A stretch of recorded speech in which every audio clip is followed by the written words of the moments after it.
This is Bob Clarkson. Is that so? I think maybe it is, but maybe it isn't.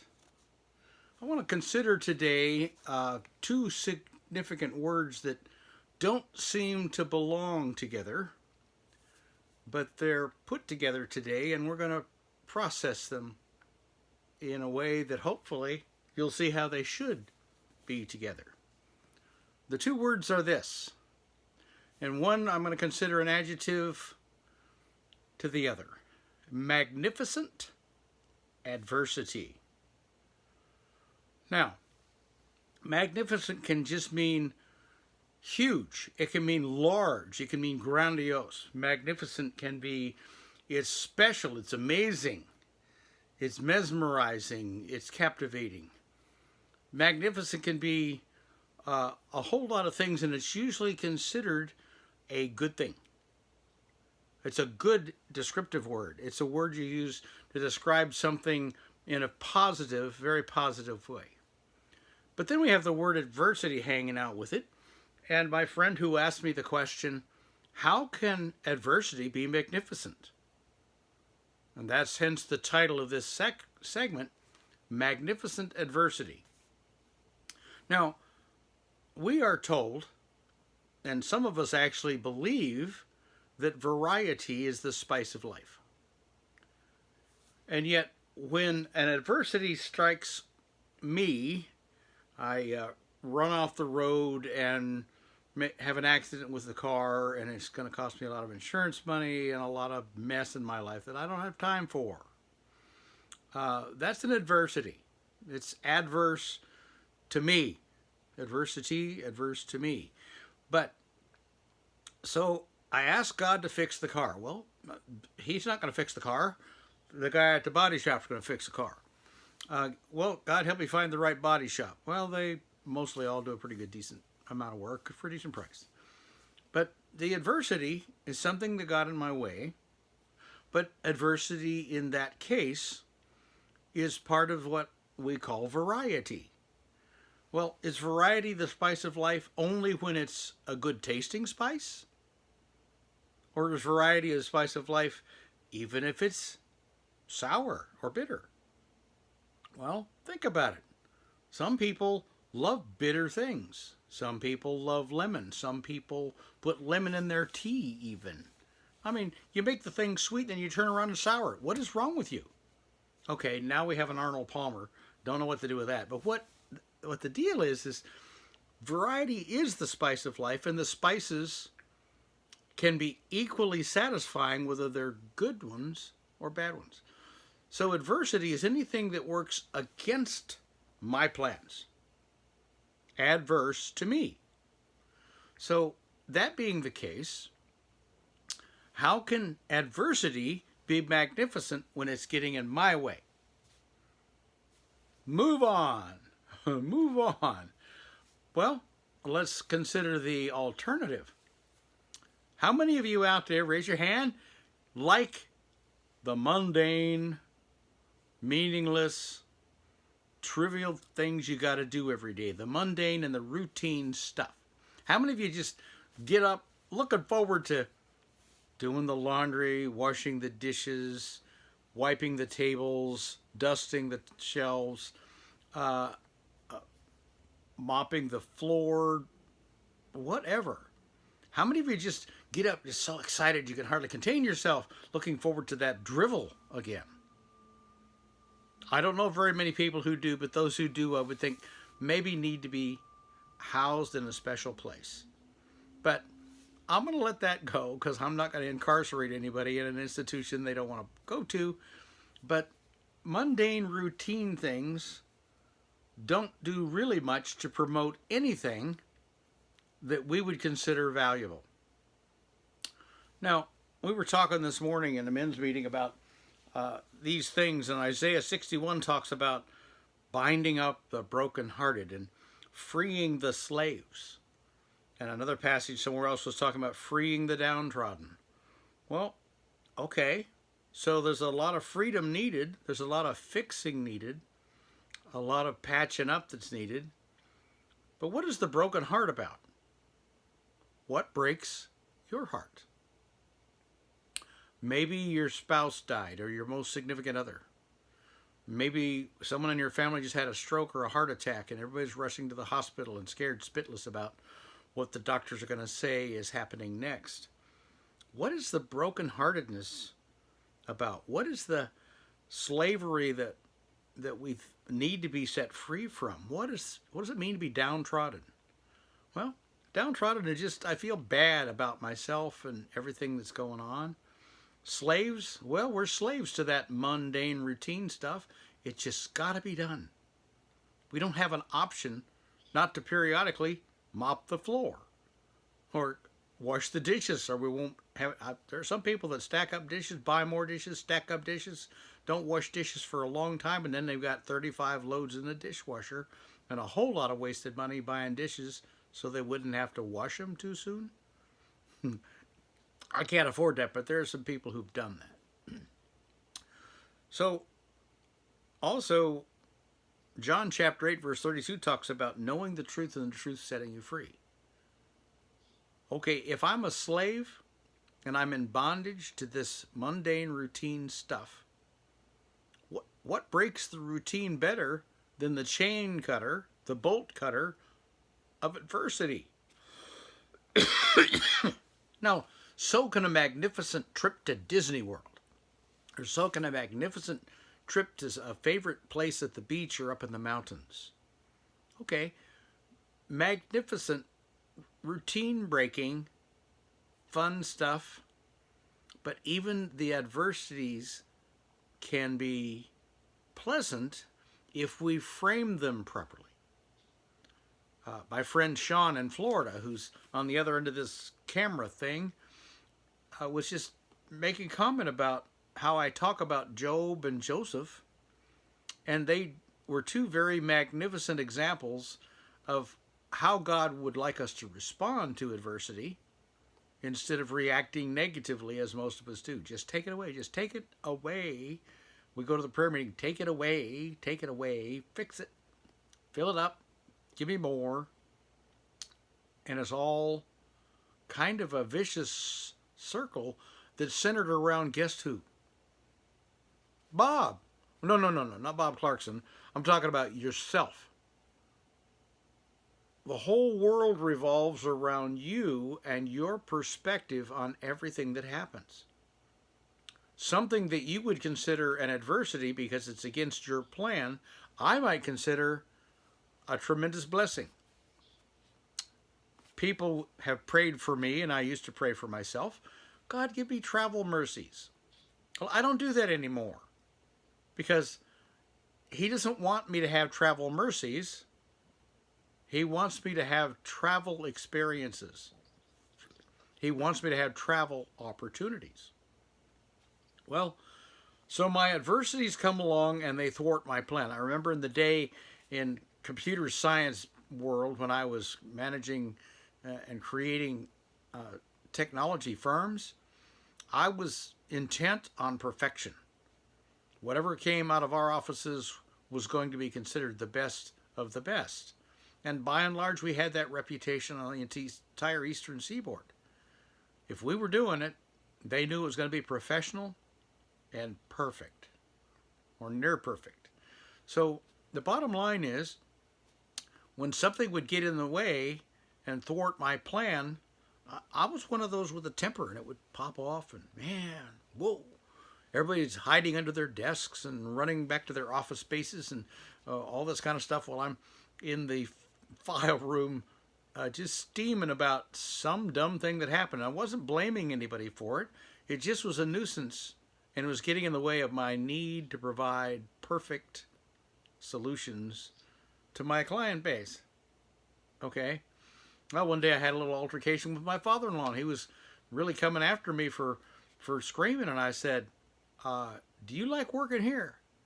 And he said, yeah. I said, what business is it of yours if I'm angry about something? Do I pay your check? Yeah, well then why don't you not tell me what I should do? Because I'm really the boss here. And I'm not criticizing anybody. I'm angry with myself. And now, if you don't like it, you can quit.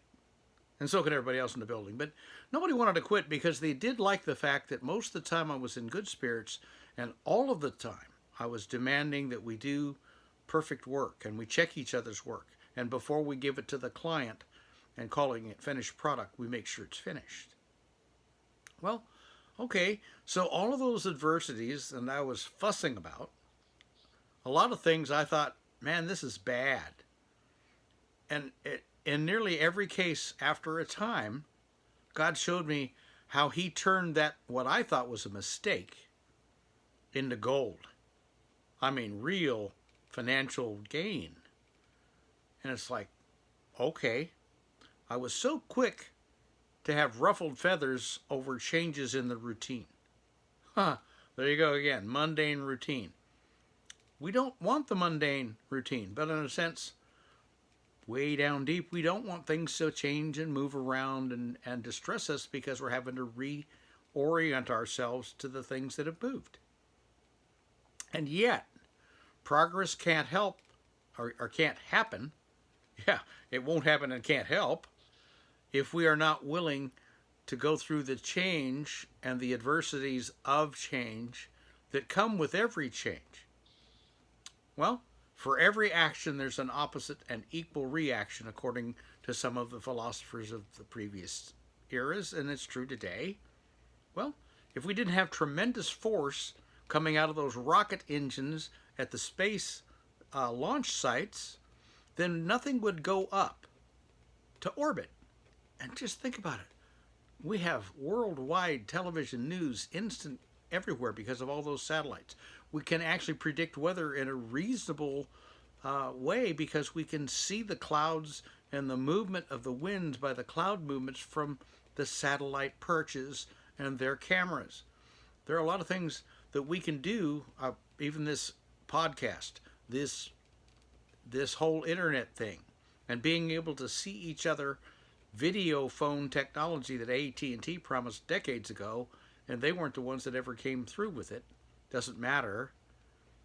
But it's all possible because of adversities and struggles that we had to try to overcome our ignorance to learn how to do the things that now seem very commonplace. And to you at home, this technology is commonplace.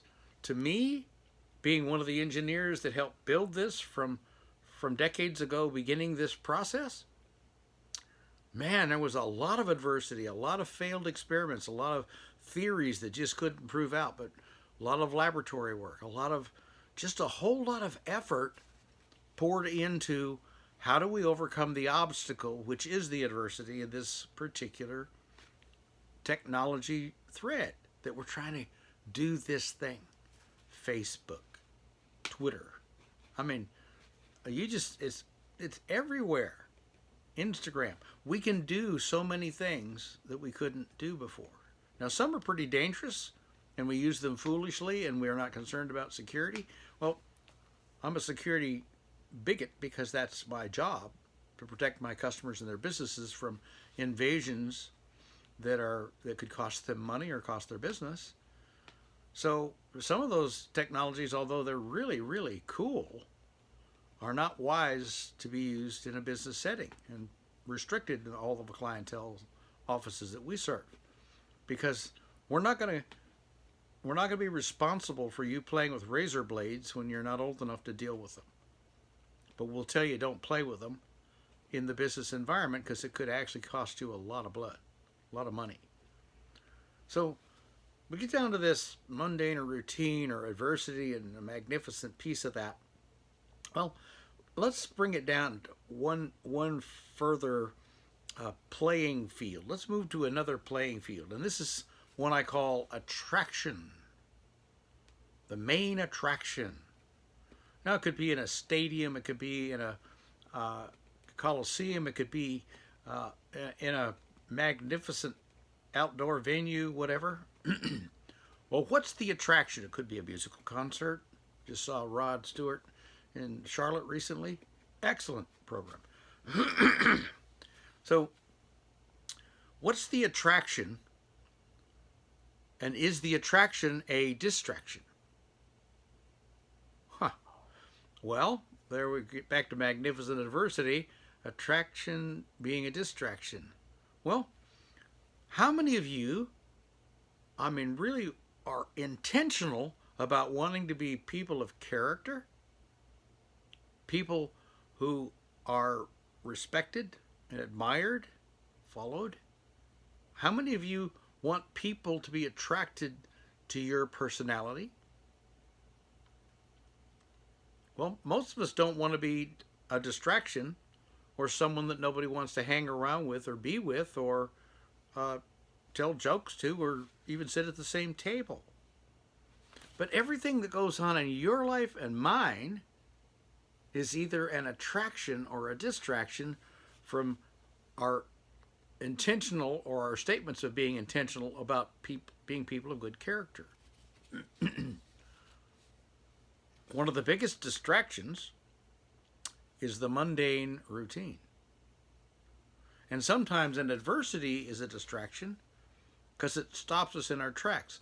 But most of the time, my experience has been when God provides an adversity that to cause me to pause and have to rethink and reset. It's because I'm headed in a direction I thought was the good way to go, and he knew better, and he's a good enough, kind enough, magnificent enough friend that his magnificence turns my adversity into a magnificent thing. How so? Well, charging down the road with a certain idea in mind technologically. Well, he throws some roadblocks up there. I'm mad. But then I find out just a little bit later, if I pursued that further, I would have still found out it wouldn't work. He just told me sooner by blocking my access to it in a way that caused me to complain about it. Complain about him blocking my pathway. When I found the right pathway to accomplish that same thing or something even better, then I could come back and apologize for screaming and being mad and come back and say, thank you that you made me mad. No, you didn't make me mad. I made myself mad. You did something that I got mad about, but it was the best thing for me and all of my employees and all of my clients. Okay. I look back on my business successes and histories, and I can see God's hand and fingerprints all over the stuff. I see accomplishments that were beyond what I should have been able to do that came to fruit. Some talented people that I hired that made a huge difference in the successes of the business itself. So adversity, now let's bring it down home. We also talk about something being new every day. We can wake up with anticipation and expectation that something is going to come our way that's going to block our path and be an adversity, but it's going to create some variety, and it's going to also do some course correction that we don't even realize at this moment that it's a good course correction, because God can see things way down there that we can't. And believe it or not, he's always working for the benefit of the world and the global economy and all of the people who are alive together today, and the people in that in the individual settings. But sometimes some of the individuals get nothing but hardship their whole lives, and they're able to endure it, but it does produce in God's larger picture more people who are properly related to each other. We talk about love. Well, love is not action, it's a feeling. If I don't have it, maybe never have, I can tell God I'd like to have it. If you seek God, you'll find him. And guess what? God is love. So if you're seeking God, you're seeking love. If you're not seeking love, you're not seeking God. You're seeking some false God. And the false God doesn't promise you anything, but God says if you seek me, which is the most enormous love ever, anywhere in the universe, I guarantee that you'll find me. So every adversity, if it's framed in, okay, I'm looking to find the love of God. This adversity will help me find that. If that's the only reason I can say thank you for the adversity, it's a good enough reason. Look at all of the division and the carnage and all the fighting and stabbing and political mess we're in today in our country. It's like, why are we so anxious to stab someone who doesn't believe politically exactly the way we believe? That's selfish. Why do we do that? The greatest days of our country have been those days when people of completely opposite political persuasions, nearly completely opposite religious persuasions, put that aside, looked at the differences, had conversations, hearing each other's point of view, even if we disagreed with it, and it helped fine-tune our own understandings of our own philosophy, politics, and opinion. I love having a good, solid, even loud argument with someone who believes opposite of what I believe in any one of the venues of negotiation and opinion. Because at the end of the conversation, I have better information. I have either more confirmation that what I believe is what I want to believe, or maybe a little bit of wavering, and maybe I need to come off of my extreme point and come back on some issues. Now, all of us are extreme to some degree. Most of us try to be moderate most of the time. But everything is new every day. You can't really guarantee that you'll even get through the day. You have a stroke at 9 a.m., then the rest of the day is in a hospital, and everything else that would have been that day isn't going to happen. Everything else you would have done, mundane or magnificent ones, either way. So, look at every adversity as an opportunity and use it either as a pop quiz or an exam. Wow. I thought I could handle that situation. I thought I was already past that and I failed. Go back to God and ask Him for more of whatever is missing and He will help you work on that. Or, wow, my response to that was great. Yeah, shocked the dickens out of me, but it was a good shock. So make every adversity into an opportunity to examine where you are, examine your progress, or as a learning lab to new things for you. This is Bob Clarkson. That's so.